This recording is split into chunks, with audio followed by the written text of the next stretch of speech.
Boa noite a todas, boa noite a todos. Sejam muito bem-vindos à nossa roda de conversa Democracia e Sustentabilidade, Ativismo Digital e Mobilização nas Redes, organizada pelo Instituto Democracia e Sustentabilidade em parceria com o Instituto Update.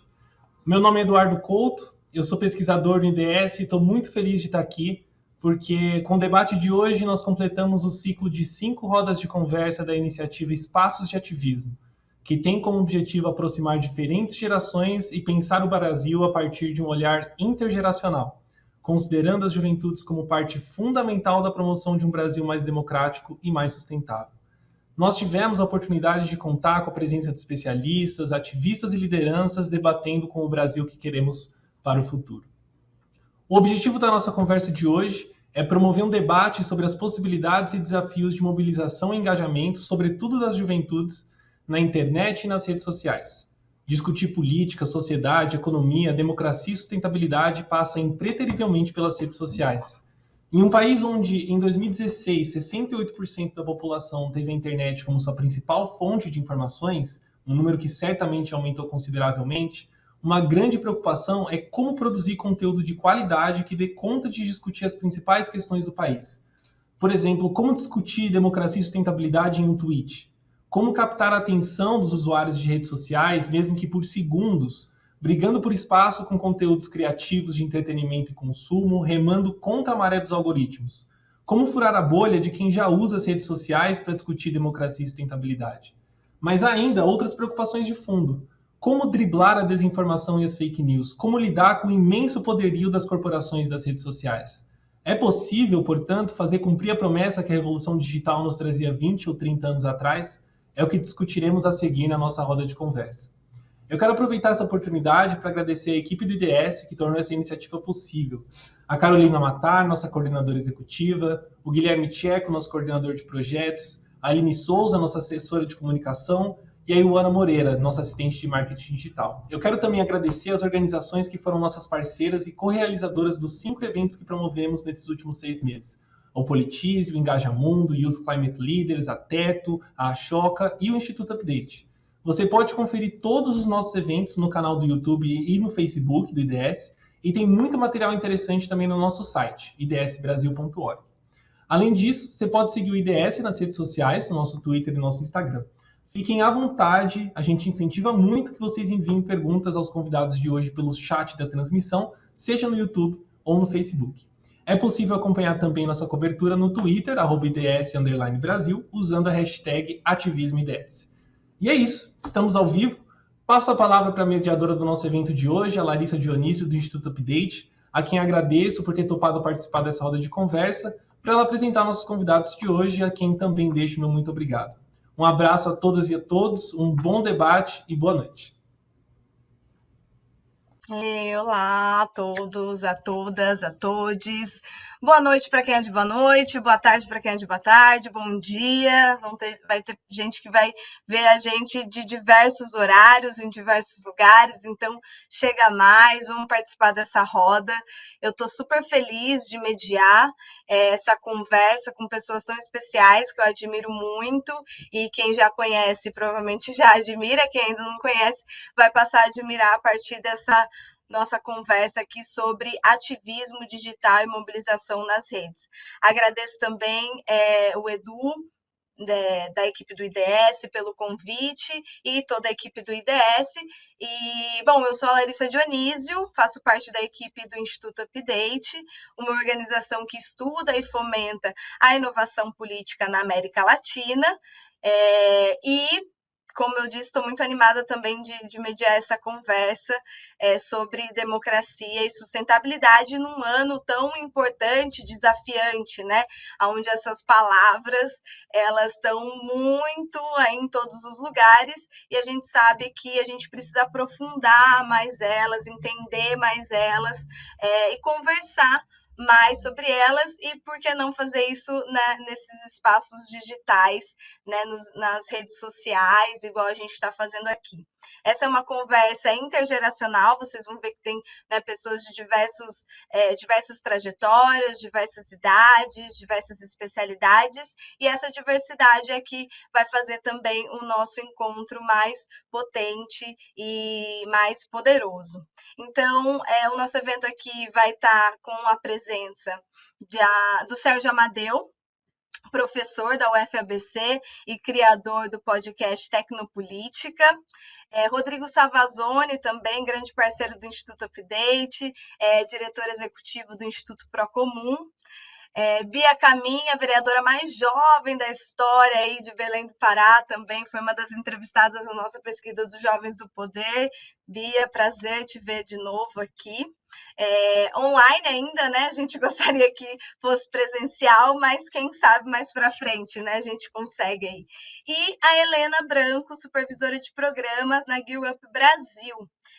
Como o Eduardo já falou, essa conversa vai ser transmitida aqui pelo YouTube. Vocês têm a possibilidade de colocar suas perguntas, tanto aqui no chat do YouTube, quanto também nas redes sociais do IDS, @IDS_Brasil. Então, participem, porque é isso, são temas muito amplos, tem muita coisa para a gente falar, e caso a gente não consiga falar aqui tudo, vamos continuar essa conversa, uma conversa saudável, um diálogo gostoso, nas redes sociais, em outros momentos também.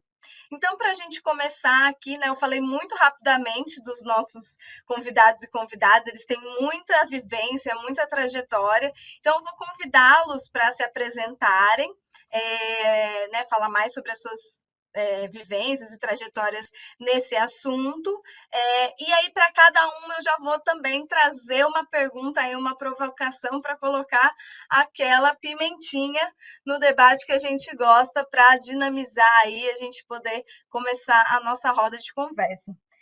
Então, vou começar com o professor Sérgio Amadeu, e a pergunta que eu quero trazer para você também refletir e trazer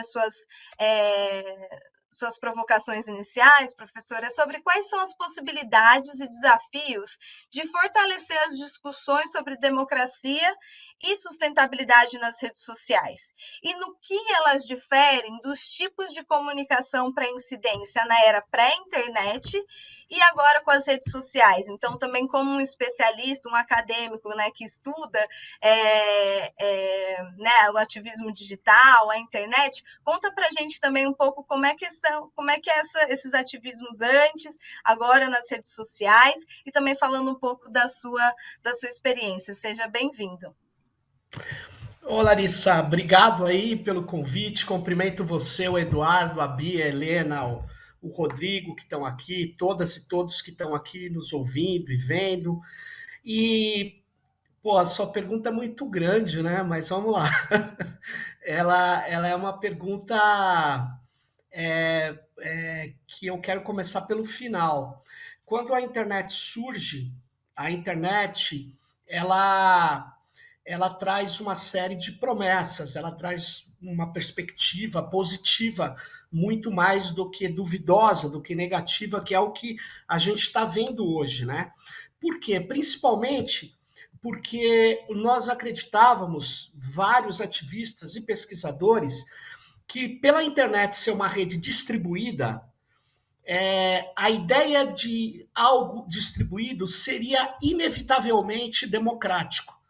E nós percebemos que não é verdade. A internet pode distribuir o debate sobre a democracia, mas pode distribuir também a vigilância, pode distribuir também o novo fascismo, que tem uma vertente, que tem a sua cara no mundo inteiro hoje digital, inclusive no Brasil. E uma outra crise que aconteceu com a internet é que a gente acreditava que as pessoas que queriam participar são as pessoas que queriam garantir o direito de participação das outras, porque seria uma incoerência quem quiser participar, querer participar para calar a boca dos outros. E o que nós estamos vendo é que a internet viabilizou não só a possibilidade da gente falar. O difícil na internet não é falar, o difícil é ser ouvido. Tanto é que uma economia da difusão na comunicação perdeu espaço para uma economia da atenção. Mas nós acreditávamos que a internet, uma rede distribuída, era democrática e asseguraria a participação baseada no diálogo e na tolerância. E não foi isso que aconteceu. Existem grupos que entram na internet para exatamente dar o cala-boca, para exatamente fazer a perseguição, para disseminar o discurso de ódio. Então, o que aconteceu? Os construtores da internet, muitos deles, que tinham a ideia de que distribuir informação é distribuir poder, começaram a perceber uma mudança muito grande, né? Então, as comunidades de software livre, eu venho dessas comunidades. O meu ativismo inicial na internet é o ativismo do código aberto, do compartilhamento de conhecimento, da distribuição efetivamente daquilo que a gente contribui, colaborativamente constrói, e isso deve ser distribuído. Não tem sentido isso ser apropriado privadamente. Mas olha que loucura, isso foi se alterando. Então nós começamos a sofrer ataques, né, da própria indústria, que falava, que papo é esse de livre? O negócio é ser aberto. Aí queriam criar, e criaram comunidades de código aberto para tentar se chocar com as comunidades de software livre, porque a ideia era, na verdade, você tirar aquilo que seria o elemento fundamental do ativismo colaborativo, de construção das tecnologias, para poder liberar e aumentar a democratização, né? E o que foi feito foi um combate das grandes corporações contra isso, né? Então nós tivemos várias dificuldades, mas o software livre avançou muito. Nós vimos surgir, a partir dessa ideia, a cultura livre. Ela se inspirou, o Creative Commons e outras manifestações da cultura livre se inspirou no movimento das práticas colaborativas de software livre, no movimento hacker. Só que isso foi indo sempre em disputa, porque sempre o grande capital quis disputar os ativismos, quis disputar, na verdade, a direção, a condução das coisas. E nós fomos vendo que o ativismo foi tentando acompanhar as mudanças tecnológicas. E essas mudanças, para terminar essa primeira parte aqui, elas sempre seguiram num contencioso, né? E eu digo a você, o modelo de negócios que se estruturou na tecnologia hoje nas redes da internet, o modelo de negócio baseado em entregar interfaces gratuitas e tomar sua alma, tomar os seus dados, obter dados pessoais e fazer uma grande economia de dados pessoais, é o modelo que está valendo hoje.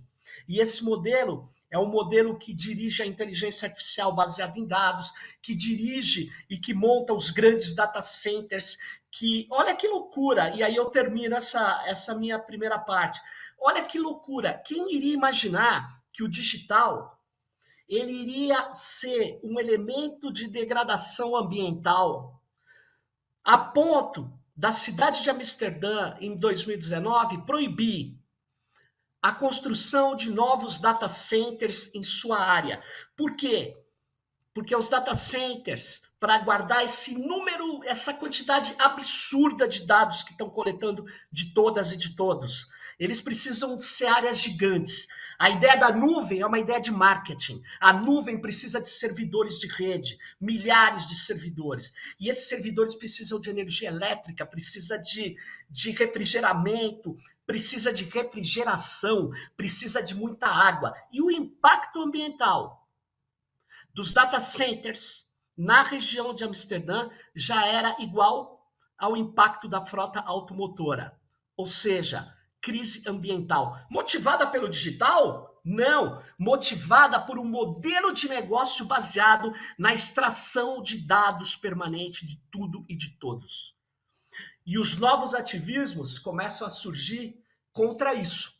E hoje nas redes a gente vê muitos ativistas lutando pela proteção de dados, pelos direitos digitais, lutando para você falar assim, não é porque tem uma tecnologia que você tem que usar, lutando contra as câmeras que fazem reconhecimento facial com base em inteligência artificial, lutando pelo banimento do reconhecimento facial ligado a redes neurais artificiais.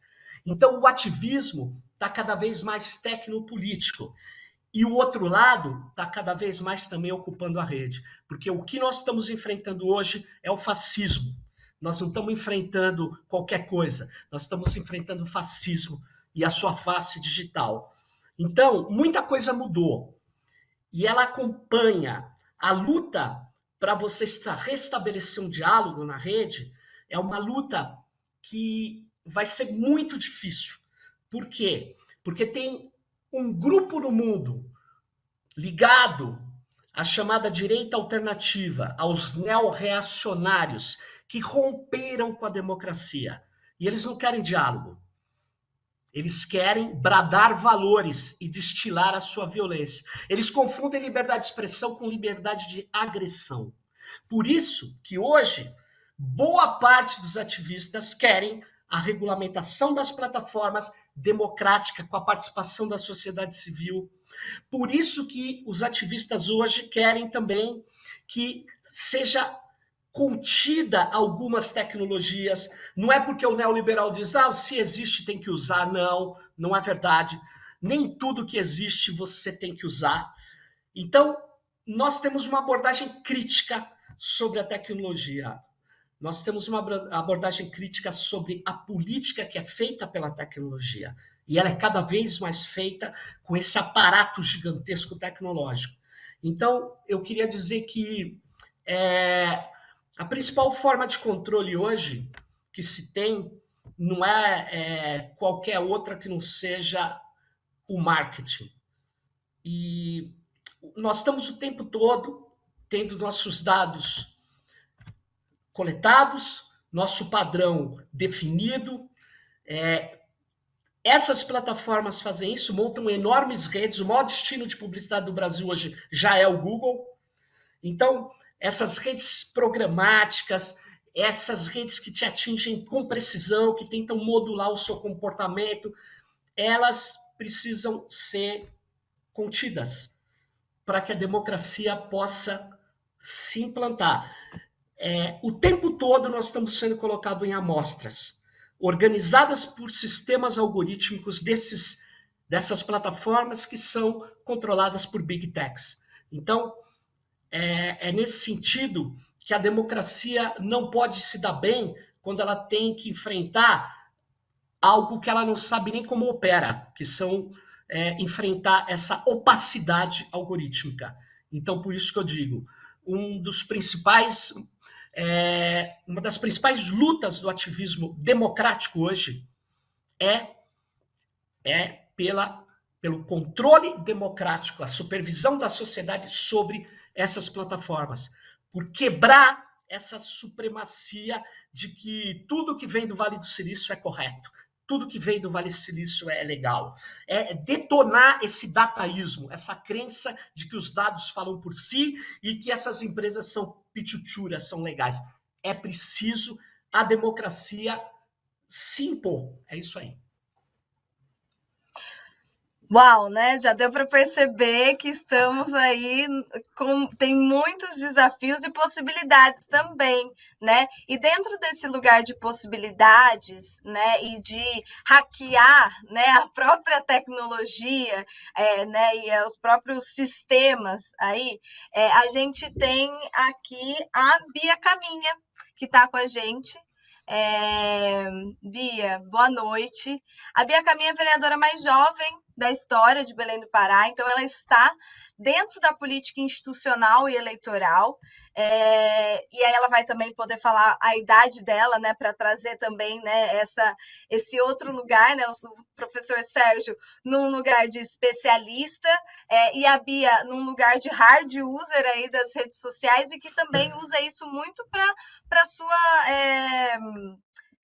para o seu papel político, né? Então, Bia, além de você se apresentar, né, falar de onde você é, a sua trajetória, onde você está no momento, queria também, a partir disso que o professor Sérgio Amadeu falou e das suas trajetórias, trazer um pouco de como essas novas gerações, da qual você pertence, enxergam esse ambiente digital, né, enquanto espaço político.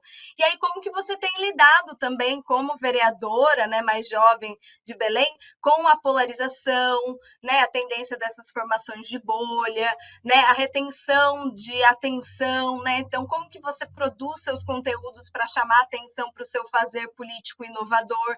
Conta para a gente um pouco sobre a sua atuação aí nas redes sociais e nas ruas também, né? Na mobilização nas redes e nas ruas. Boa noite a todos e todas. Queria agradecer primeiro Larissa Nome, do Instituto Democracia e Sustentabilidade pelo saudar o professor Sérgio que me antecedeu. Eu sou a Bia Caminha, atualmente estou vereadora de Belém pelo PT, sou estudante de arquitetura e urbanismo da Universidade da Pará, inclusive acabei de chegar. Venho do Rio, fui coordenadora geral do DCA, que é a maior universidade federal do país em número de estudantes, 2 vezes. Fui presidenta do Centro Acadêmico de Arquitetura e Urbanismo também. E fui nacional da UNE, que é a União Nacional dos Estudantes. E acho que, desde muito nova, né? E acho que pensar rede social, pensar ativismo, com a idade que eu tenho, é pensar a geração que a gente nasce. Né? Eu nasci em 99, eu sempre tenho um debate se eu sou geração Z ou se eu sou millennial, né? E eu vi ao mesmo tempo a tecnologia se transformar, mas já nasci no mundo transformado pela internet. Eu acho que eu aprendi a mexer no computador com 4 anos de idade, eu jogo desde a primeira geração do The Sims. Quem joga The Sims vai entender do que eu estou falando, então faz muito tempo. Ao mesmo tempo que eu faço de uma geração ativista militante, como eu me reconheço, na política de rupturas, né? Eu vivi o golpe contra a Dilma, eu vivi o que foi a prisão do Lula, eu vivi processos no Brasil que foram processos de muita ruptura democrática e processos de muita resistência e de muito ativismo. Então, eu acho que a geração que era um pouquinho antes de mim, ela viu o Brasil crescendo economicamente, né? Viu a gente tendo ganhando direitos, conquistando direitos, ao mesmo tempo que a geração que é antes dessa é uma geração também de muita luta e de muitas conquistas. Mas falar desse lugar, de quem nasceu em 99, fui eleita com 21 anos, vereadora de Belém, e hoje tenho 23 anos, completei agora em março, falar dessa trajetória política que se mistura também com a história do Brasil. E que a rede social é uma coisa muito importante para a gente que é jovem, né? Que está intimamente ligada à nossa vida. E eu acho que tem muitas questões. Né? Ao mesmo tempo que a rede social teve um papel fundamental ali no que foi 2013, no que foi o processo de golpe, de impeachment, seja lá como queiram chamar, de mobilização de uma juventude que não entendia direito o que estava fazendo ali, que não tinha dimensão daquele processo, que não tinha clareza de quem estava dirigindo aquele movimento, de onde vinha o financiamento, quais eram os objetivos mesmo.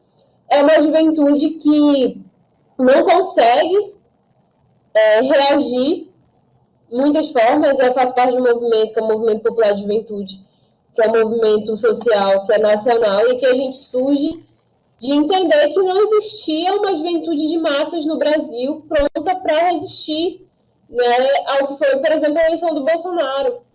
Né? Não existia uma juventude organizada de massas como existia antes da gente, né? Uma geração que era muito mais organizada na própria UNE, no movimento estudantil. A nossa geração é uma geração que estava muito calma por estar vivendo governos muito democráticos, por estar vivendo governos populares, enquanto que nós somos uma geração que foi atravessada assim, por uma avalanche. Eu digo que quando eu pensava em fazer um curso superior, eu queria fazer ciência sem fronteiras, queria pesquisa, queria fazer um monte de coisa, consegui fazer pesquisa na universidade, mas a universidade que eu entrei, na verdade eu entrei na universidade em 2004, né? Eu comecei fazendo curso de extensão, era aluna do curso de extensão, depois do curso técnico em violoncelo, mas entrei no curso de arquitetura e urbanismo em 2017, que foi logo depois das ocupações, logo depois da votação da PEC, né? Então, foi de um processo que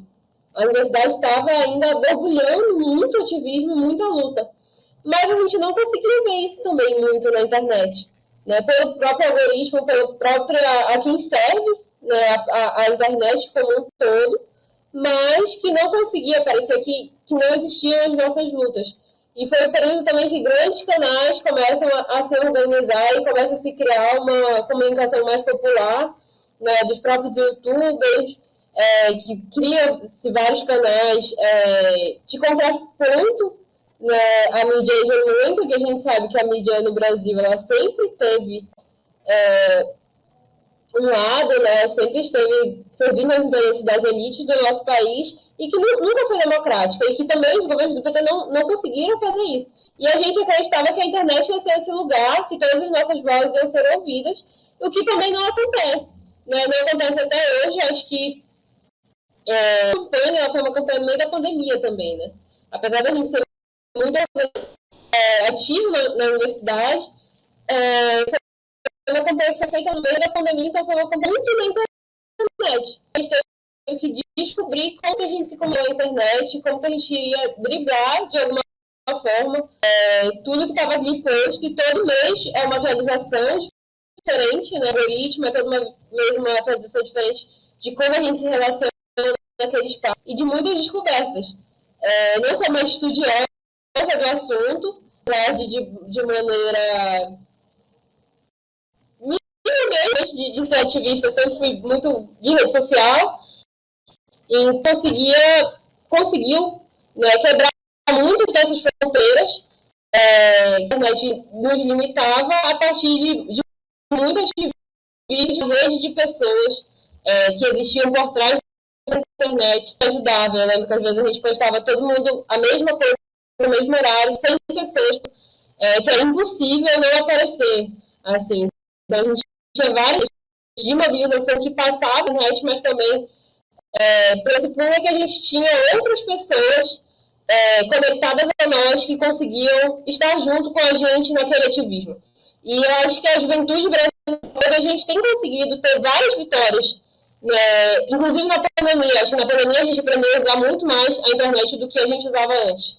Né? Mas a gente teve o Fundeb, que foi uma votação que a gente fez uma grande mobilização ainda em 2020 para que fosse aprovado, e a gente conseguiu. A gente teve a campanha do Adia Enem, eu não sei se vocês lembram, mas que o governo Bolsonaro não queria adiar o Enem, e a gente fez uma grande mobilização, uma grande pressão nas redes sociais, no meio da pandemia, assim, naquele processo que ainda estava muito difícil, ninguém estava saindo, isolamento social. Então, a gente conseguiu fazer o adiamento do Enem 2 vezes, e a gente também está nesse processo do meu primeiro voto, né, para as pessoas tirarem o título de eleitor.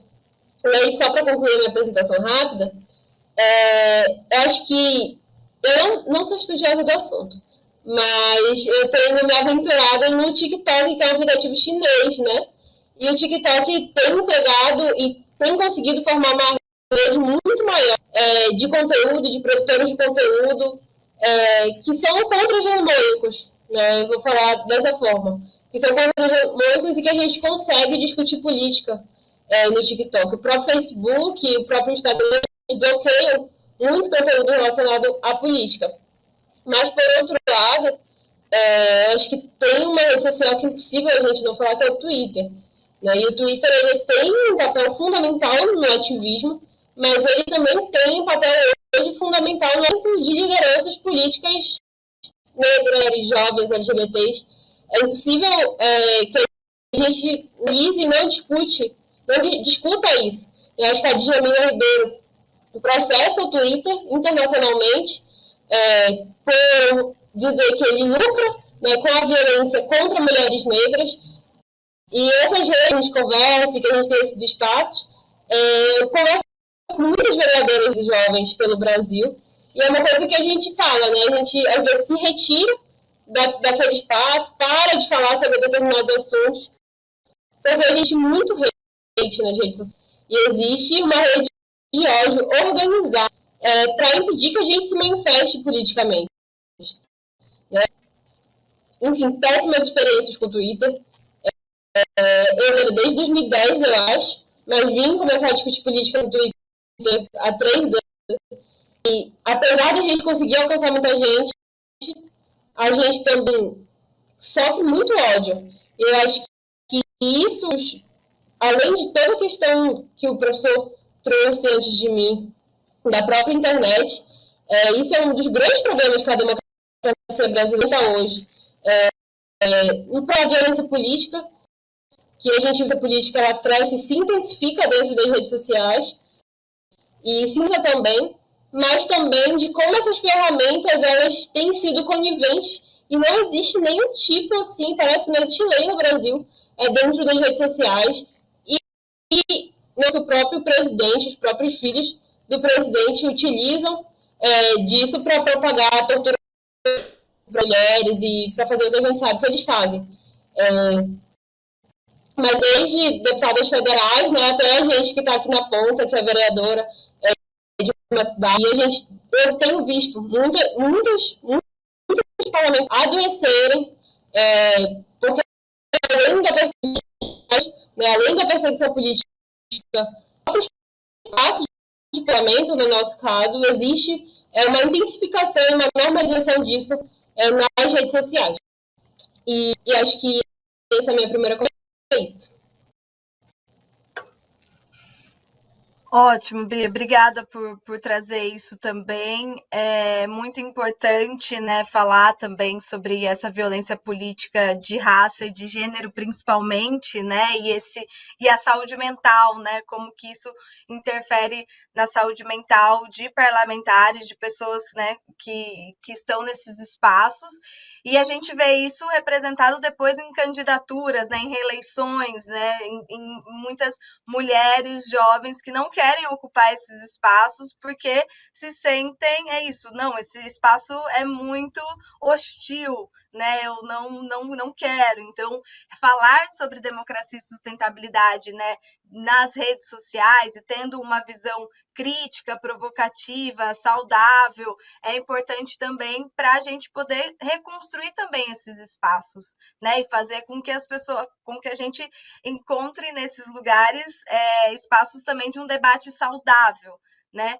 E aproveito também para trazer um projeto que a revista Asmina, em parceria com o Internet Lab e o Instituto Update também faz, que é a Monitora, que monitora o discurso de ódio contra as candidatas nas eleições de 2020. Então é isso, né? Como que a gente também usa, né? Como essas iniciativas e organizações da sociedade civil também estão se mobilizando para ter essa visão crítica e reflexiva em relação ao discurso de ódio, para combater, para visibilizar e principalmente para chegar, né, nas grandes plataformas, igual o professor falou, e a gente poder ter respostas aí, políticas claras e poder também ter um parecer dessas grandes corporações. Agora, né, falando também de mobilização das redes, como a Bia já colocou, né, para a gente está aí num ano eleitoral e está rolando muitas campanhas para o primeiro, né, para o voto, primeiro voto, né, e para os jovens tirarem o título de eleitor, aproveitando aí quem 16, 17 anos, quem está assistindo a gente, tem até 4 de maio para tirar o título de eleitor, mas também quem não tem o título regularizado, você pode não ter passado dos 16 e 17 anos, se não tem o título regularizado, também tem até o dia 4 de maio para regularizar, então vamos aproveitar aí. E vamos aproveitar também para chamar a Helena Branco, que é supervisora de programas na GuildUp Brasil. E aí, Helena, quero que você aí comente também um pouco, né, da sua trajetória e fale para a gente um pouco também, né, de como vocês têm desenvolvido as campanhas, né, não só a campanha do Cada Voto Importa, mas também a campanha da pobreza menstrual, por exemplo, que, né, mobilizou redes e ruas também, com ativismo digital, influenciadores, mobilização de redes de diversas, né, pessoas falando sobre isso, e aí trazendo para a gente muito assim, como que esse ativismo digital pode influenciar nessas tomadas de decisões, principalmente, né, pensando nesse ano aí na campanha do primeiro voto. Como que, então, as campanhas que vocês fazem dentro do Gear Up, elas ajudam para que mais pessoas possam tomar a decisão de retirar o seu, né, tirar o seu título, de participar da política, e também como que é esse potencial aí, né, como que vocês têm feito esses ativismos autorais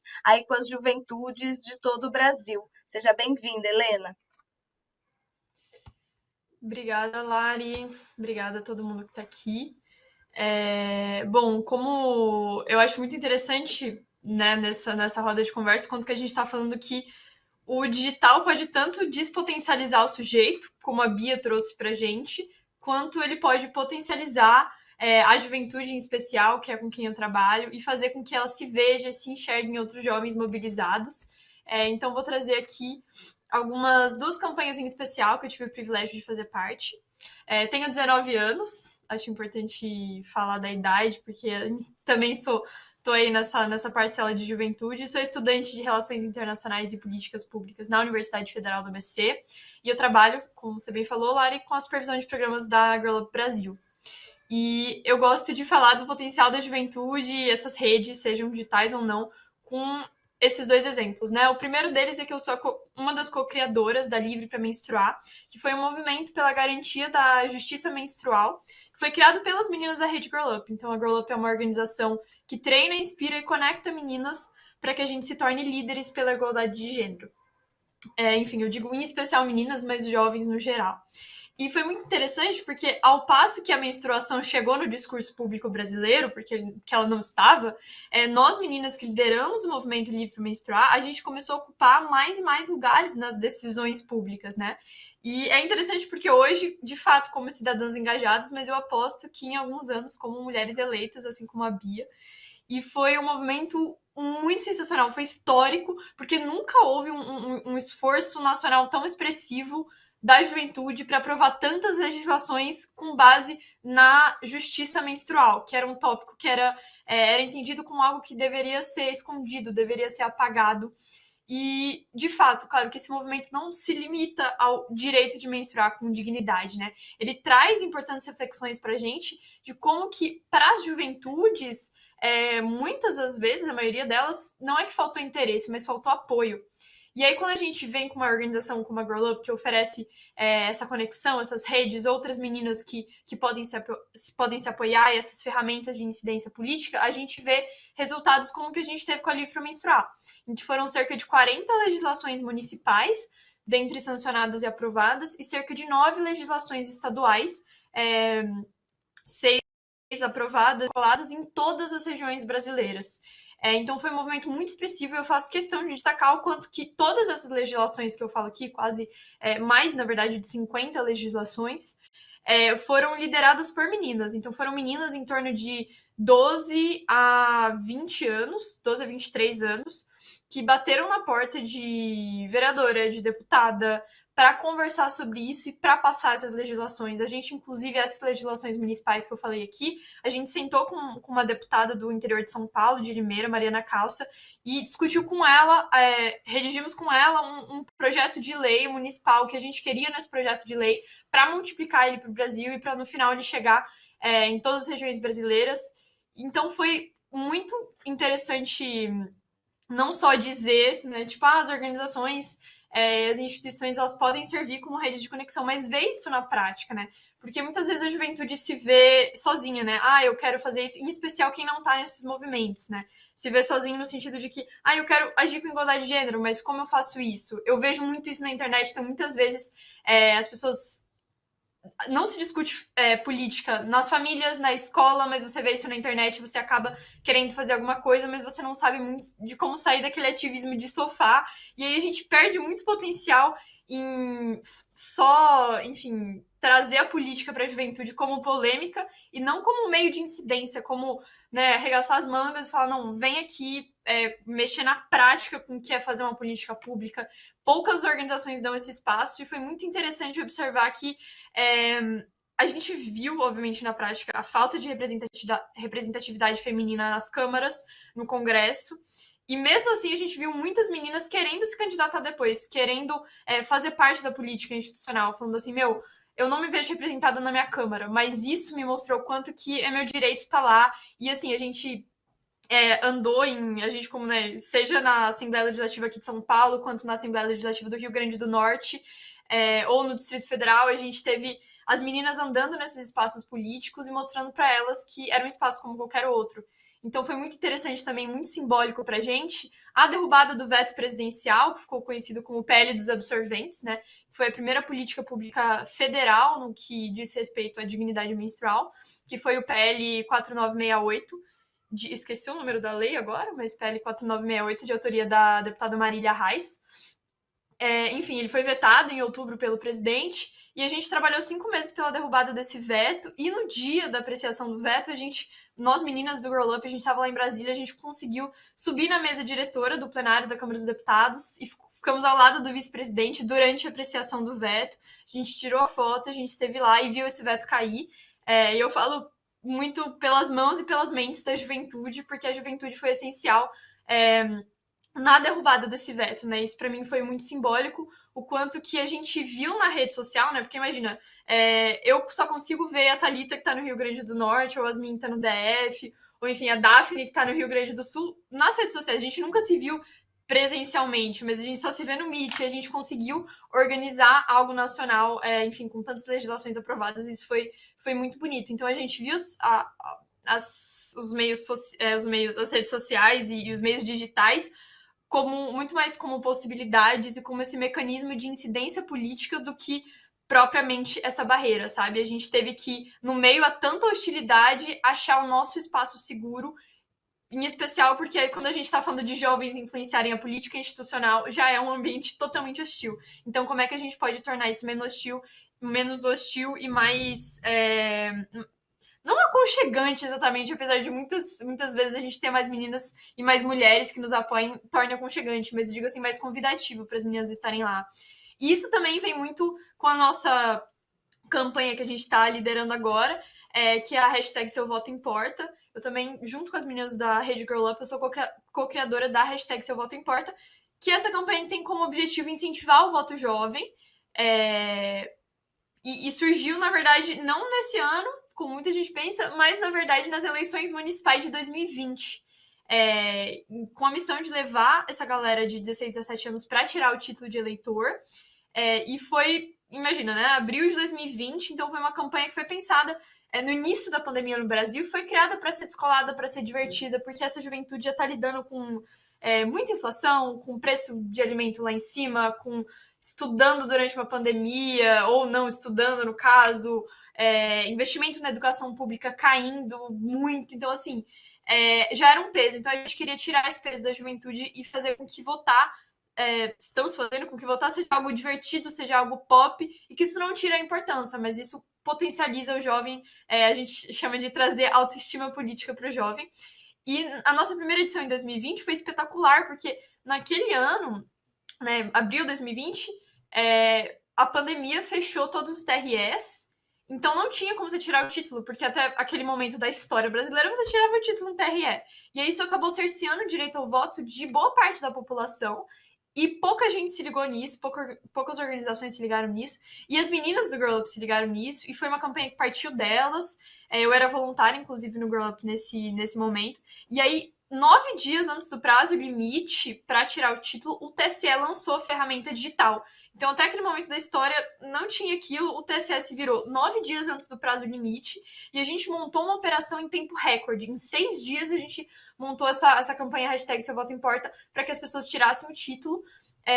E a gente quis falar a linguagem da juventude, e a gente conseguiu um resultado muito bacana, que foi de cerca de 400 mil visualizações no Instagram do nosso vídeo da campanha, e o nosso tweetaço, que alcançou 33 milhões de impressões no Twitter no final da campanha, tudo sem impulsionamento pago, só com alcance orgânico, só com as meninas.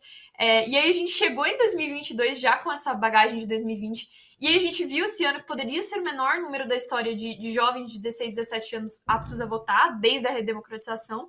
E aí a gente viu a possibilidade de uma nova campanha e de amplificar os nossos esforços do nível municipal para o nível nacional. E aí a gente viu muito nesse ano a narrativa de que o jovem não está interessado. E aí a gente ficou se perguntando, né? Será que essa galera que diz que o jovem não está interessado na política tá vendo, por exemplo, viu quando a Livre Menstrual estava na mesa diretora do plenário, sabe? Tá vendo esses jovens lutando pelas mudanças climáticas? Tá vendo a juventude indígena e o trabalho sensacional que eles estão fazendo? Então, assim, a mídia mainstream não estava muito interessada, a gente via como não estando muito interessada em nos amplificar e nos entender para além desse, a juventude não está interessada na política. E aí a gente, né, ficava pensando, bom, e vocês não nos acessam, como é que a gente vai, enfim, entender melhor sobre política se essa linguagem, essa mensagem não nos acessa? E eu acho muito interessante que essa mesa, inclusive, seja intergeracional, porque essa ideia, né, das pessoas caminharem com a gente na nossa formação política como jovens e não assumir que a gente não tem interesse ou que a gente não entende a importância do voto, usar essa mensagem de cima para baixo, como se fosse uma bronca para o jovem tirar o título. Então, resumindo, a gente aprendeu, e o TSE também, que uma campanha que dialoga com a gente tem muito mais chance de nos atingir e de nos fazer votar. Tanto que o TSE, inclusive, criou um TikTok, uma conta no TikTok, que eu achei sensacional, de uma tentativa de estar nos espaços que o jovem está, e fazer uma comunicação mais horizontal, de jovens fazendo essas dancinhas, esses TikToks, para que as pessoas saibam que, pô, dá para você tirar o título em menos de 10 minutos do sofá da sua casa, no seu celular, sabe? E a gente teve resultados muito, muito incríveis também. Na nossa semana de lançamento da campanha desse ano, das hashtags Seu Voto Importa, foram emitidos mais títulos do que no mês inteiro de fevereiro. E a gente fez também na campanha que era a Semana do Voto Jovem do TSE, em uma parceria também com o TSE. E foi uma semana antes das celebridades começarem a falar sobre isso, então foi muito incrível para a gente ver isso. Em março foram emitidos cerca de 300 mil títulos, e foi uma curva de aumento de 45% de como a gente começou o ano. E é muito atípico, porque geralmente essa curva, né, é maior assim em abril, que é o último mês para você tirar o título. E agora a nossa meta de campanha é a gente ter pelo menos 2 milhões de jovens entre, né, de 16 e 17 anos com o título. E por isso, claro, o nosso foco é no digital, né? Porque é muita gente, a gente só alcança esse número de gente pelo digital, não tem como presencialmente a gente alcançar essa galera, até porque pandemia. E a gente tem até 4 de maio, como você falou, Lari, para fazer isso acontecer. E a gente está postando nessas parcerias de TSE, influencers, Instagram, e tá nesses espaços que o jovem tá, gerando diálogo, gerando identificação, fugindo o máximo possível desse tom paternalista de bronca para ir tirar o título. E se a gente vê que o jovem tá cada vez mais politizando pelas redes sociais, e até tirar o título agora pelo celular, então a gente, como ativista, a gente precisa entender melhor como é que o jovem estar lá, como é que é aquele ambiente, como é que a gente vai poder incidir com mais eficiência e criar esse refúgio da hostilidade política, né? Como é que a gente faz com que, enfim, as mulheres se sintam acolhidas num espaço que as pessoas fazem questão de toda hora falar para ela que não é um espaço para ela, sabe? Como é que a gente cria essa rede de apoio para que, enfim, para futuramente a gente ter mais mulheres eleitas, a gente precisa que as meninas vejam na política um caminho possível. Então é muito nessa chave que a gente trabalha, de trazer esperança com o voto e falar, tipo, gente, votar não é um teste, tá bom? Você não sabe? Pula. Mas a gente está aqui para te ajudar, né? Enfim, são cerca de 6 milhões de pessoas com voto eletivo e, de fato, investir no voto jovem para que ele seja um hábito e não só um hobby investir a curto, a médio e a longo prazo na democracia, né? Uau, muito, muito legal essa sua fala final também, né? De investir no voto jovem é investir no presente e no futuro da democracia, né? Então, E entendendo que é isso, né? O voto é uma das coisas. A gente, né? A participação política, ela acontece, e o que eu tenho visto, assim, e muito pela, né, acompanhando a Grow Up, e os coletivos, né, da Grow Up, que também estão nas suas localidades, abrindo as suas portas, né? Então, escolas abrindo as suas portas para receber pessoas para fazer, né? Então, não consigo fazer esse título de eleitor, estou com dúvida, ou não tenho acesso à internet, né? A gente também está falando de Brasil, né, gente? Onde o acesso à internet ainda, né, não chega em todas as pessoas, então a gente tem um problema de acessibilidade comunicacional, acessibilidade digital. Então, essa conversa, né, entre o ambiente digital, as redes, e nas redes digitais e as redes sociais, e também, né, o local ali, né, como a Bia caminha em Belém, né, os pontos focais da Grow Up são muito importantes, né? Então, obrigada, Helena, por trazer aí né, toda essa história das campanhas, análise de redes, trazendo também essas intervenções e incidência que vocês estão fazendo na política institucional aí também, né, no presencial aí, né, nas mesas diretoras, nas câmaras, e muito bacana acompanhar. E agora o Rodrigo Savazone aqui, parceiro também do Instituto Update e diretor executivo do Procomum.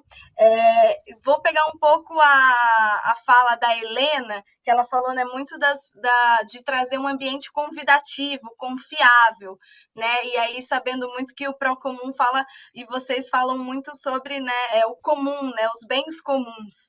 E aí, trazendo um pouco, Rodrigo, fala um pouco de você, né, da sua trajetória, e também trazendo um pouco como que a gente pode utilizar essas novas formas de comunicação, relacionamento e conexão social para promover esse debate convidativo, saudável, né, garantindo informações confiáveis, aproximando gerações, né, e utilizando isso como um instrumento de transformação. Conta um pouquinho para a gente como que vocês estão vendo isso dentro do Procomum e como você vê isso também como um especialista em bens comuns.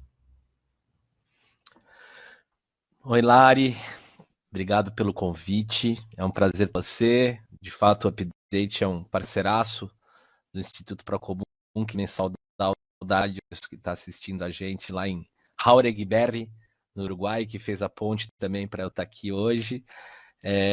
Agradecer a equipe, né, do Instituto Democracia e Habilidade, e pedir licença para entrar nessa roda com o Sérgio, com você, com Bia, com Helena, para falar um pouquinho para pensar um pouco junto, né, sobre essa questão da relação entre ativismo, sustentabilidade, democracia. É legal essa iniciativa de que a gente possa olhar, né, a partir de um viés intergeracional. A Bia falava que 99, não é isso?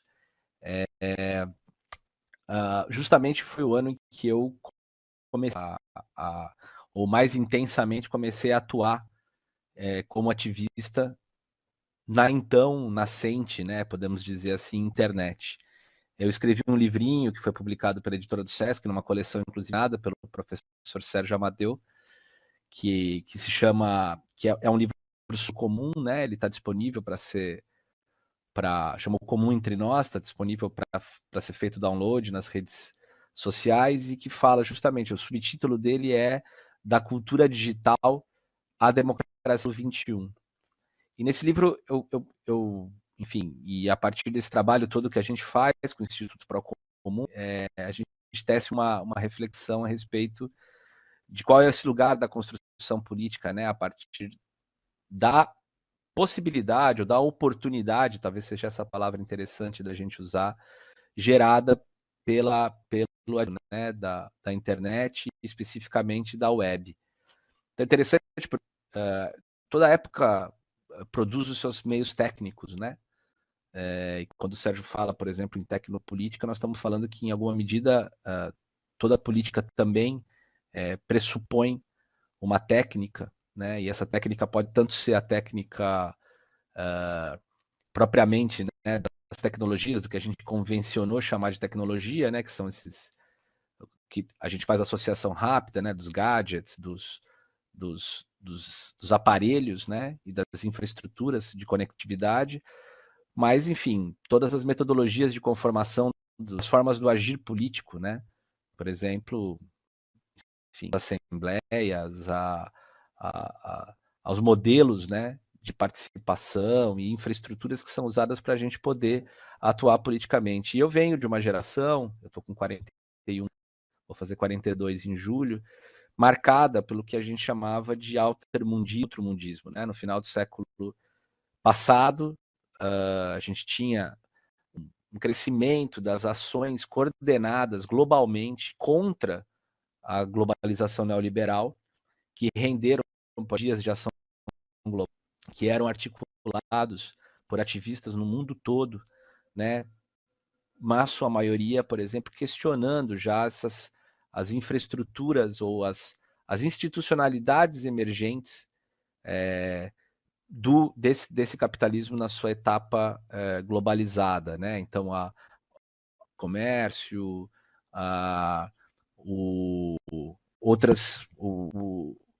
no caso, por exemplo, o Fórum de Davos, Suíça, né? Que rende, por exemplo, o surgimento do Fórum Social Mundial. E é interessante porque nesse momento a gente estava fazendo uma coisa que até um outro texto que eu escrevo, inspirado inclusive num artigo do Sérgio Amadeu, a gente tem ali um momento em que a gente falava de pensando, né, a questão digital, de uma política das redes e uma política nas redes, né?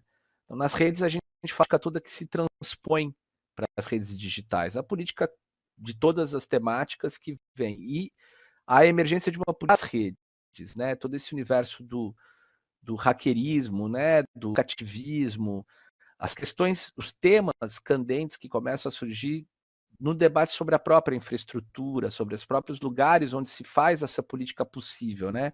Essa política da cultura digital. Então é muito interessante, porque todo novo político se abre nesse novo espaço que é gerado pela internet, pela web.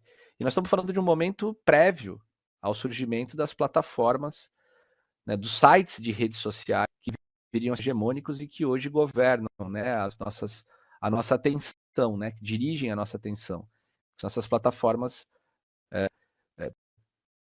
nesse momento, nada mais era do que uma ferramenta de busca desenvolvida por dois nerds da Universidade de Stanford, que tinham, né, que estavam a monetizar ainda tinha resolvido um problema tecnológico do início da internet, que era o Lost in Cyberspace, né, o perdido no ciberespaço, quer dizer, como que eu acho a informação? E aí criou o PageRank, né, essas coisas que revolucionaram a forma de a gente navegar. E a gente, nessa época, estava criando, né? Era um ativismo muito criativo, né? Muito interveniente também do ponto de vista da elaboração tecnológica. Por exemplo, a gente participou, né? Isso vinha também da cultura da herança, na verdade, das comunidades de software livre, né? Dessa ideia de que eu preciso construir a minha própria plataforma, a possibilidade de construir minha própria plataforma tecnológica, né? E era muito interessante, porque é isso, né? No Fórum Social Mundial, por exemplo, a gente tinha uma rede de colaboração, produção de conteúdo veraz e muito quadro que juntava né, produtores de conteúdo do mundo todo, que era a ciranda da informação independente, né? Nos dias de ação global, nesse processo do outro mundismo, surge, por exemplo, o Centro de Mídia Independente, que era uma plataforma onde você podia publicar conteúdos e trocar né?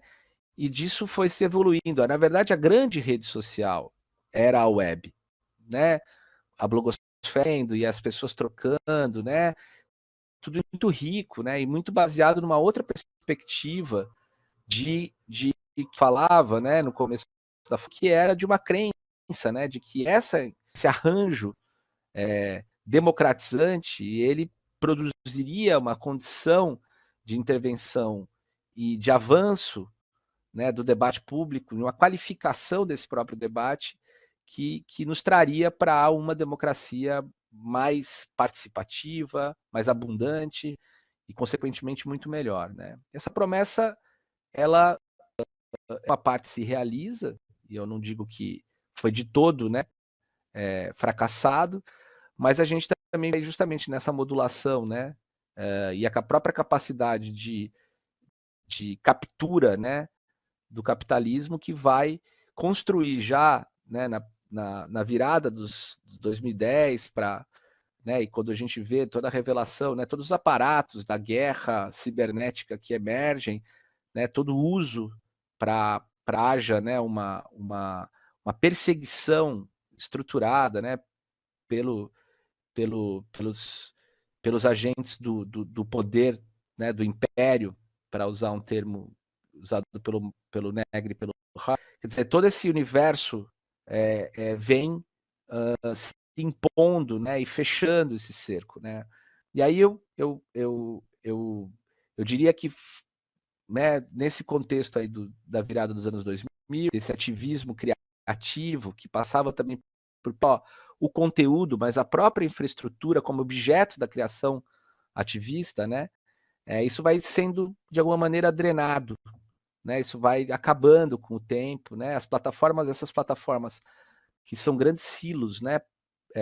Privados, vão subtraindo essa potência e a gente vai caindo dentro de um ativismo que passa a acontecer em alguma medida, obviamente com efeitos práticos na realidade, não resta dúvida disso, mas acontecendo dentro desse ambiente tecnológico, que é um ambiente por si contraditório à própria noção, a meu ver, de democracia, uma vez que são como grandes shopping centers dominados por corporações globais, cuja finalidade é produzir um debate ou uma sociedade qualificada, mas sim maximizar os ganhos de lucros para os seus acionistas a partir disso que e algo que está muito bem destrinchado também por um livro do Sérgio, que fala sobre esse capitalismo que se organiza a partir dos dados. Então, como é que faz política, como é que se faz ativismo num contexto como esse, né? Como se a gente estivesse fazendo a revolução dentro do shopping center. E aí, eu acho que a gente traz para uma questão que e aí eu concluo minha apresentação, que é um pouco do trabalho, né? Vindo da cultura digital para a democracia, o que a gente encontra na pesquisa que a gente faz a partir da nossa organização, uma agenda possível de conexão para pensar a superação do neoliberalismo de uma forma propositiva é o comum, né? O comum entendido como esse arranjo, essa forma de organizar-se, né, que das comunidades entre si, a partir de protocolos de autogoverno, conduzindo, né, a uma forma de agir que é equidistante, né, do Estado e do mercado, especificamente, na verdade, da aliança Estado-mercado, que é o que caracteriza a submissão, na verdade, dos Estados aos mercados, que é o que caracteriza o mundo neoliberal. Então, a gente chega nisso e começa a atuar nisso de uma forma que é pensar essa agenda de forma transversal, porque ela toca, ela é interdisciplinar, ela é transversal, ela toca todas as agendas possíveis. E aí nisso também vem a ideia de talvez pensar a possibilidade de devolver ao ativismo, ou devolver, né, ou mesmo ou projetar, ou prospectar a possibilidade de um ativismo criativo para reinventar a própria internet, as próprias infraestruturas. A gente está envolvido com um processo de pesquisa junto com um projeto que a gente faz parte, que é o Desinformante, que eu recomendo, quem não conhece, conheça, e justamente tentando pensar o que seria uma, né,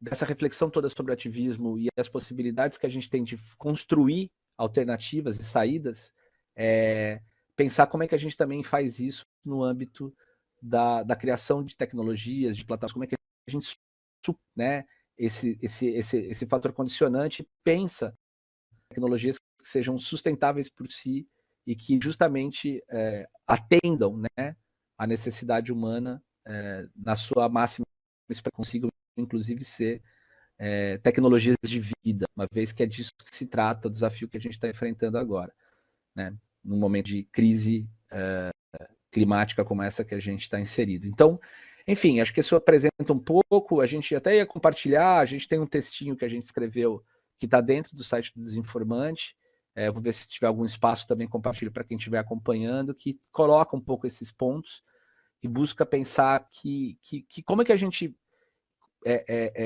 crie, né, alternativas também do ponto de vista da geração tecnológica, né? Porque isso não são paradas, né? Elas são condicionantes, né? Como eu dizia, toda democracia tem os seus meios técnicos e eles são determinantes, não determinantes no determinismo tecnológico, porque, enfim, tudo é política, determinantes também na forma como as coisas podem se dar, como as relações podem se dar. E isso é muito importante que a gente. Então, acho que é isso para introduzir aí o que é a nossa visão do ativismo. Eu acho que essa ideia de um criador também permita que a gente olhe um pouco para quais são as agendas, não só reativas, embora a gente está aqui diante da necessidade do combate expressivo e voraz contra o fascismo, mas que a gente olhe para a possibilidade também disso tudo que a gente faz, criar o mundo em que a gente quer habitar. Uau, que bonito, né, poderoso, né, quando a gente fala, né, criar o mundo que a gente quer habitar, e aí coloca assim, qual que é esse mundo que a gente quer habitar, né, qual que é o mundo que você aí está escutando quer habitar, então, vamos, né, como o Paulo Freire dizia, né, esperançar é esperar com ação, e com ação criativa, né, com ação confiável, com a promessa de uma reinvenção possível e saudável, né, de reconstrução mesmo do mundo e das relações. Bom, gente, a gente já deu aí, né, esquentou bastante, a gente já tem várias perguntas aqui das pessoas, dos telespectadores, telespectadoras que estão escutando a gente, acompanhando. E eu também faço o convite aí para vocês, Bia, Helena, Sérgio, Rodrigo, se vocês tiverem perguntas entre vocês, também coloquem aqui no nosso chat interno para a gente poder também contabilizar isso no tempo. Né? Porque às vezes com tudo isso que vocês falaram, surgiram perguntas, coloquem aqui pra gente que eu e o Edu, a gente está vendo isso e vai se organizar de acordo com as perguntas que estão vindo também do chat.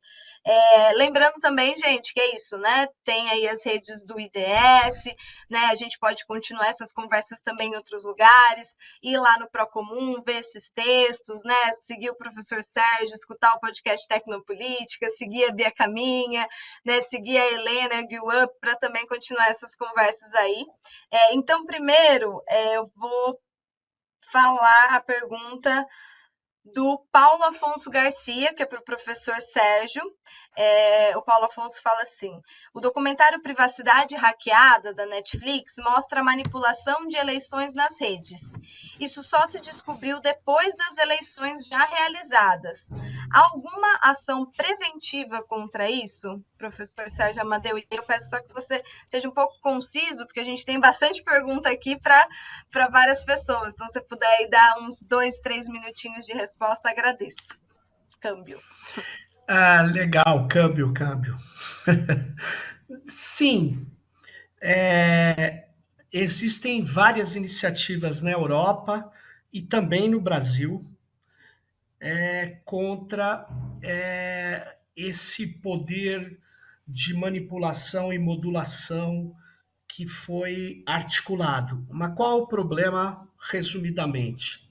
O problema é que as redes sociais online e os aplicativos como o WhatsApp, eles adquiriram tamanha relevância que regulá-los nacionalmente não me parece possível.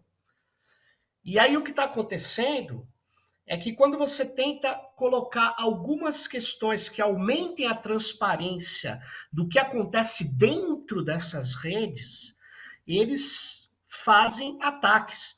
O podcast Tecnopolítica foi bloqueado, eles pagaram anúncios, o Google pagou anúncios contra o PL 2630, não naquilo que ele tinha de ruim, mas naquilo que ele tinha de bom. Eles fazem uma guerra e eles controlam, eles não são neutros. Eu sei que a maior parte das pessoas pensa, não, mas nossa, como eles são tranquilos. Não. Então, no Brasil, nessa eleição, infelizmente, para todas e todos que estão me ouvindo, tudo indica que o WhatsApp Business vai ser o grande desaguador de desinformação. Como assim WhatsApp Business? É porque o WhatsApp Business, você vai fora do Brasil, pega 500 mil telefones, coloca nele, regulariza ele naquele país e faz um disparo massivo. E isso não tem como evitar. Até porque a gente está tomando várias medidas para reduzir, né, os descontroles que ocorreram nas eleições norte-americanas de 2016. Mas eu não tenho ilusão. A principal estratégia da extrema-direita mundial chama-se desinformação. E nós vamos ter que conviver com isso. Então é importante a gente estar preparado para informar com qualidade e a gente de vez em quando erra, mas é melhor a gente assumir o erro e não insistir em desinformação, porque esse não é o nosso terreno. Então é isso que eu queria dizer. Muito importante, professor. Obrigada, né? Combater aí a Obrigado. desinformação, com diálogo, né? Com debate. Essa é uma ação preventiva mesmo e urgente que a gente tem que fazer esse ano. Agora, o Paulo Afonso também está super participativo, mandou várias perguntas aqui para a gente, adoro. Para a Bia agora. Bia, o Brasil é um país com uma desigualdade econômica e social muito grande. Há alguma forma de complementar o uso das redes nas campanhas, de modo a atingir pessoas que não têm acesso à internet? E aí, se você puder também falar aí uns 2, 3 minutinhos. Só também, Bia, quando você estava falando outra vez, estava dando uma cortada. Então, não sei se é a sua internet, o seu microfone, mas, enfim, se puder falar um pouco mais pausadamente, por conta dessas questões tecnológicas que são, né? A gente não controla. Agradeço aí, o público também agradece. Bom, eu particularmente desconheço. Acho que tem muitas limitações, né? A gente está nessa campanha de meu primeiro voto, meu primeiro título, né, de eleitor em Belém, e no Pará, que é uma cidade na Amazônia, né? E hoje, agora, a gente postou uma foto de um dirigente sindical, e ele pegou uma rabeta, que é um barco que tem só um pedaço de madeira e um motor, e foi andando nas comunidades e pegando os dados da galera, e depois ele volta para uma sede, e aí ele sobe os dados das pessoas, e depois ele volta na comunidade e entrega um protocolo que a gente ainda vai saber se deu certo, né? Então, são limitações que acho que a internet não vence isso, né? É uma ilusão achar que todo mundo participa da democracia através da internet. Da Amazônia é uma ilusão achar que resolveu o problema colocando na internet o título. Pelo contrário, né? Pelo contrário, o TSE deveria estar fazendo campanhas, deveria estar com barco, com lancha aqui no Pará e tirando o título das pessoas. As comunidades que o governo federal tem dinheiro para fazer isso, né? Não faz porque não quer. Então, não é democrático. E acho que isso é importante, que a gente consegue democratizar, eu acho que através do nosso ativismo, muito ainda devagar, a gente tem poucos recursos estruturais comparados ao governo, e poucas pernas, né, e pessoas voluntárias, porque ninguém é pago para fazer isso. Então, se só nessa campanha que é para a pessoa tirar o título, que não é nem político, é só para dizer assim, participe, por favor. É muito difícil, e falando daqui onde eu falo, né, a minha internet está lenta e está cortando, porque não tem internet que funcione boa aqui na Amazônia, e é isso.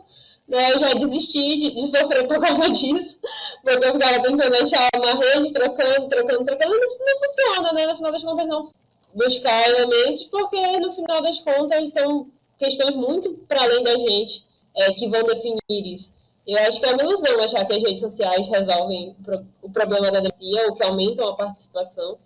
E depois de ouvir ferramentas que não estejam, né, nas mãos de outros interessados na democracia. O Paulo Afonso do Movimento da Moradia, que deve estar nos assistindo aqui no Pará, que não nossos, mas as estratégias que a gente mesmo de estar junto, que é entender aí como que a gente pode complementar, voltar, porque estava travando muito e a gente não conseguia acompanhar muito o seu raciocínio. Nós partimos de grandes infraestruturas livres, né? O capital cerca.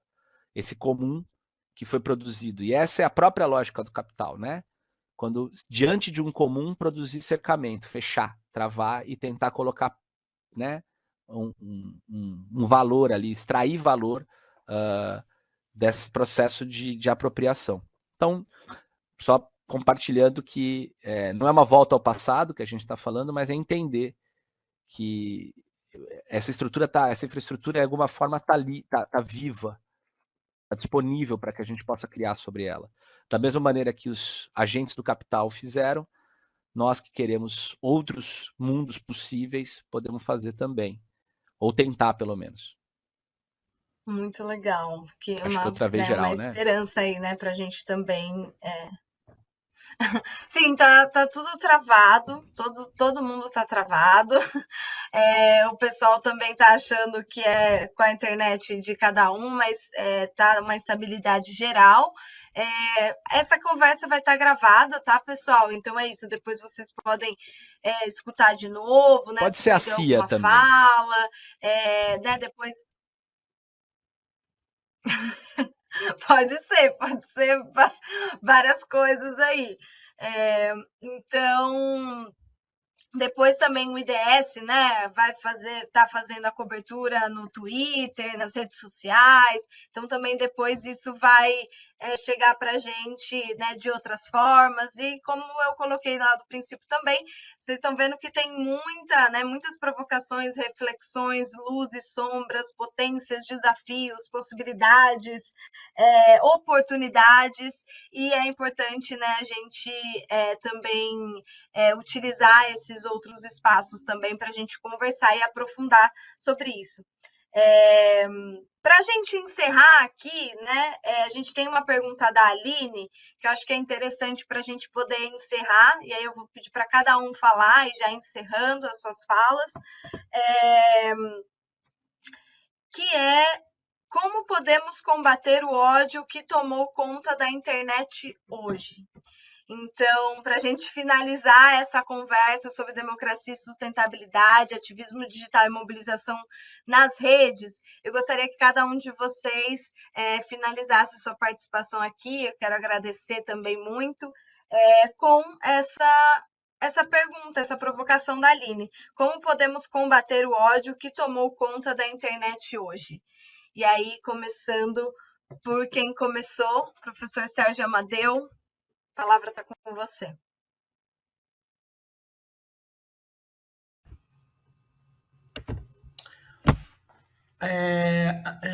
Aline, essa é uma pergunta bastante complicada de responder, mas um caminho é a gente conseguir restabelecer na rede os parâmetros éticos.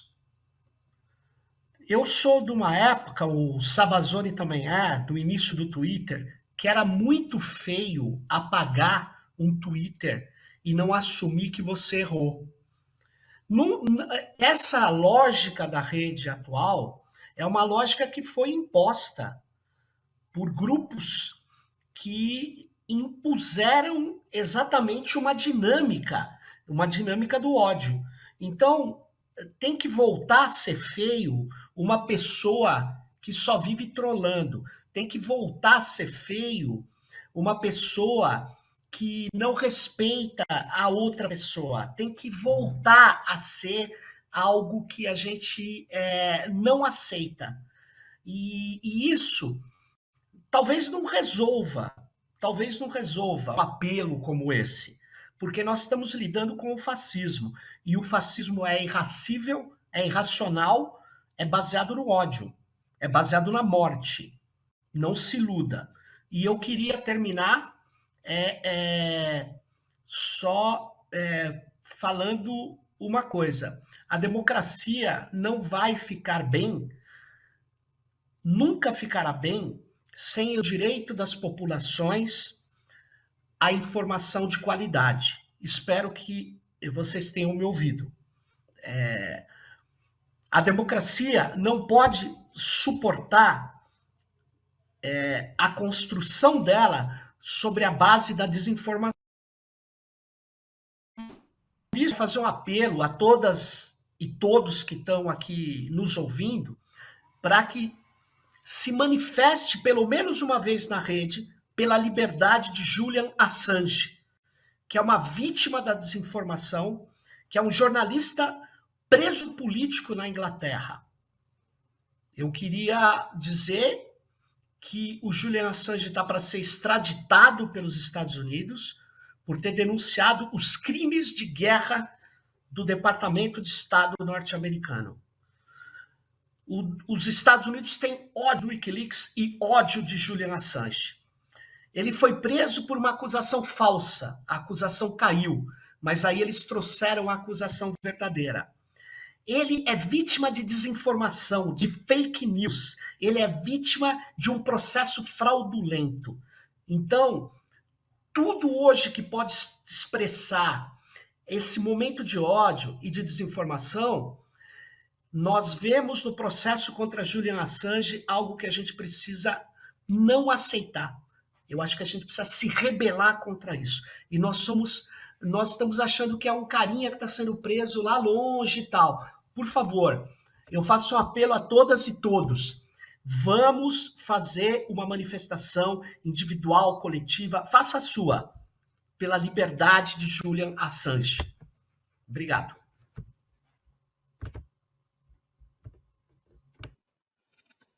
Obrigada, professor. Bia Caminha, obrigada mais uma vez por ter aceitado esse convite, por estar aqui com a gente, né, trazendo as suas perspectivas como a vereadora mais jovem da história de Belém, do Pará, uma mulher negra jovem do norte do Brasil. E, para a gente finalizar, como podemos combater o ódio que tomou conta da internet hoje? E obrigada pela presença, Bia. Primeiro, eu queria agradecer ao convite novamente, agradecer a todos vocês, aprendi muito. Fiquei impressionada com a Helena, assim, a oratória é impecável. Tá travando um pouco aqui. Não sei se vocês estão me ouvindo. Agora travou. Sim, a gente está escutando, Bia. A gente só não está vendo com movimentos, mas a gente escuta você. Vou ficar parada. Eu percebi que na pandemia tudo piorou muito, né? Não sei se fui eu que comecei a entrar mais, mas assim, as redes de ódio elas conseguiram se organizar muito mais. Já estavam muito organizadas, né? Com a eleição do Bolsonaro já estava muito organizada, eles já eram muito estruturados, enquanto que a gente estava ainda caminhando. Mas a pandemia intensificou muito. Eu sofro muito hate na internet, né? Muito, muito, muito, de tudo quanto é lado. E por ser muito exposta, né? Eu sou a vereadora que tem mais seguidores em todas as redes sociais dentro da Câmara. Sou uma das figuras públicas na política do Pará que também tem mais alcance na internet. E isso é tudo que muita gente quer matar, né? Então eu sou muito exposta ao ódio. Mas a violência política ela não acontece. Eu vou falar da violência política porque é o meu campo, assim, é que nem o Assange para o Sérgio, é o que eu fico dizendo assim, precisamos combater a violência política, porque a violência política é inimiga da democracia, né? Então, a violência política não acontece só com parlamentares eleitos e parlamentares eleitas, ela acontece com todo mundo que se posiciona e que tem posicionamentos. E a partir do momento que a violência política ela existe, ela impede que a gente consiga exercer o nosso poder de fala, mas também o nosso direito, no meu caso, que fui investida pelo povo para estar representando uma parcela da população. Mas uma coisa curiosa, para concluir, que eu vi, é que na internet é muito mais fácil me xingar.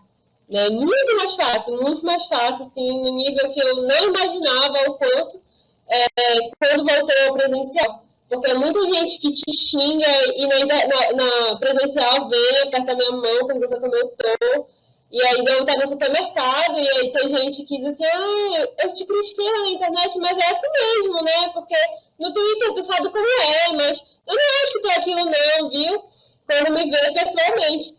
E aí eu acho até graça, porque a pessoa não banca, né? Não banca o que ela faz na internet. E às vezes o que aquilo se torna tão confortável, eu acho que a internet se tornou um lugar tão confortável, assim, e tão permitido que tu faça o que tu bem entende, que as pessoas ainda se ofendem quando a gente diz que vai processar. E eu processei ano passado uma pessoa, eu tinha uma lista bem grande, mas processei uma pessoa que era presidente da juventude do MBL aqui no estado, que ficava não só compartilhando, toda semana ele tinha uns 10 posts assim com a minha cara. Né? Se ele visse que eu estava fazendo uma live, ele entrava e ficava me atacando. Ele pegava meus vídeos e patrocinava e colocava que eu era racista reversa, que eu era racista contra brancos, e ficava me atacando mesmo. E aí foi uma pessoa que eu processei, e quando eu processei, ele ficou assim, nossa, mas é inimiga da democracia. Como se a democracia fosse a violência política que ele estava fazendo, né, a exposição, o crime que ele estava fazendo, né, de injúria racial, de calúnia, de difamação, enfim, todas as coisas que ele estava fazendo. Mas que, no final das contas, eu sou uma das pessoas que defende que a gente tem que ter uma posição muito firme diante dessas coisas. Né, que não pode aceitar violência política, não pode aceitar o ódio, não tem que rebater mesmo. É claro que numa estratégia de não impulsionar as pessoas que estão fazendo isso, mas numa estratégia de dizer que a gente também não vai ser refém, né, disso, não vai ser refém do hater. E a esquerda, acho que ela se torna muito refém do hater nos últimos períodos. E a gente não rebate, então parece que eles ficam lá falando e a gente está ali aceitando, fica calado porque concorda, né, ou porque está acuado, e eu acho que essa não pode ser a nossa posição. Não sei se é porque eu sou jovem, né, e tenho muita raiva no meu coração ainda, mas acho que a internet ela é esse lugar que é muito fácil as pessoas fazerem isso, e quando a gente vem para o campo da realidade, as pessoas não se garantem, né, falando na linguagem clara e simples, a pessoa não se garante. E eu acho que, às vezes, sair desse campo da internet é bom também pra gente, né? Dizer, bom, então marcar um debate aqui, vem aqui conversar. Porque esse rapaz da UDL, quando me viu presencialmente, me pediu desculpa 5 vezes, assim, né? Sim. Me desculpa, te respeito, não sei o quê. E aí, é isso, né? Então, obrigada de novo, boa noite para todos e todas. Eu espero que a gente tenha aí um ano de muita luta e contem com a gente, assim, a gente está sempre à disposição. Obrigada, Bia. Muito obrigada pelas suas contribuições e pelo seu trabalho aí também dentro da política institucional. Agora, Helena, com você, então, obrigada mais uma vez por participar, pela presença e também por tudo que vocês estão fazendo no Gear Up. E aí, se você quiser finalizar aí falando como que, na sua visão, né, a gente pode combater o ódio que tomou conta aí da internet a partir do que você faz, do que você reflete, vai ser muito legal de escutar. Obrigada mais uma vez. Bom, obrigada a galera do Instituto Update, do IDS, obrigada Lari, obrigada a todo mundo que está aqui. Foi uma conversa muito massa, muito lisonjeada de ter sido convidada para estar aqui. E eu acho que uma maneira da gente combater o ódio, eu acho que nas eleições, eu acho que no geral é gerando mais diálogo, estando abertos ao diálogo. E eu digo aqui pela juventude que não está desinteressada na política. Jovem, se a galera não quer falar ou se a galera tá metendo louco aí na mesa de domingo, no almoço de domingo, chega de coração aberto. Eu sei que às vezes é muito difícil, mas tenta dialogar, vem munido com seus argumentos. Eu acho que tá faltando muitas vezes escuta, e escuta intergeracional mesmo. Se você... Aí um desafio pra galera que não tem 16, 17 anos, se você conhece um jovem de 16 anos, 17 anos, primeiro escuta, ouve, pergunta pra ele e ela se já tiraram o título, por que não tiraram o título, pergunta se a pessoa sabe se dá para tirar o título em 10 minutos, e assim a gente começa a construir um espaço para conversa, sabe? Eu acho que o início de, ei, jovem, vem aqui tirar o título, eu te ajudo, eu conto para você que na minha época, você tinha que pegar uma fila para tirar o título, você tinha que ir presencialmente no TRE, agora você pode tirar do sofá, no celular, tirando uma selfie com RG, sabe? Eu acho que no momento em que falta diálogo, falta afeto na política, a gente pode, de dentro de casa mesmo, que enfim, no momento em que a gente está vendo aí cada vez menos confiança da juventude nas instituições, eu acho que as outras gerações podem nos ajudar a reconstruir esse desgaste das instituições e a gente começar a conversar mais sobre isso. Então, é isso. O voto está aí para colocar no poder público pessoas que se importam com as nossas causas. Um beijo.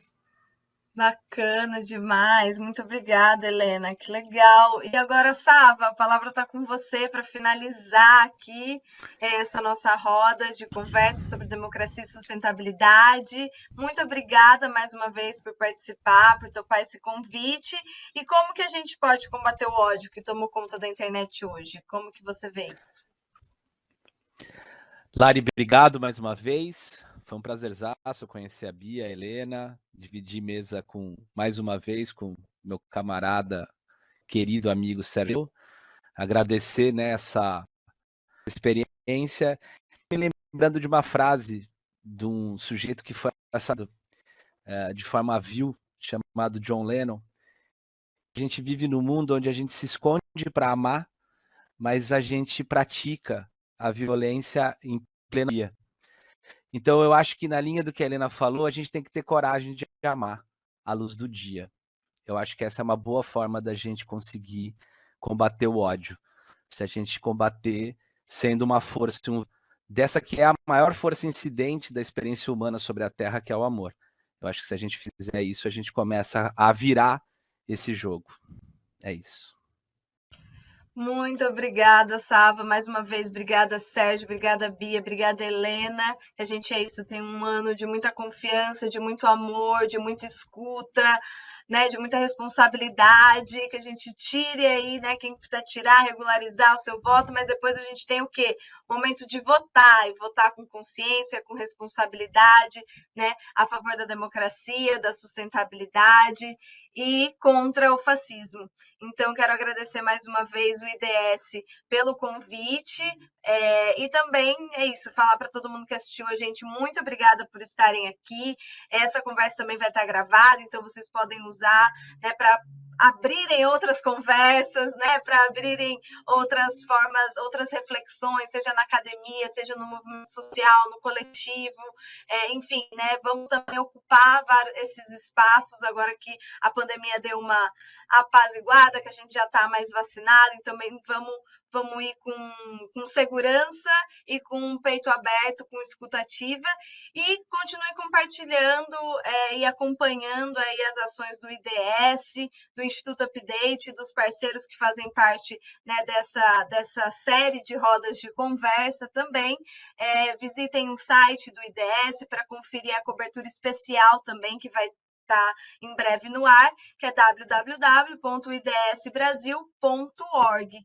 Então é isso, gente. Boa noite, muito obrigada. E vamos que vamos na luta. Tchau, gente. Valeu.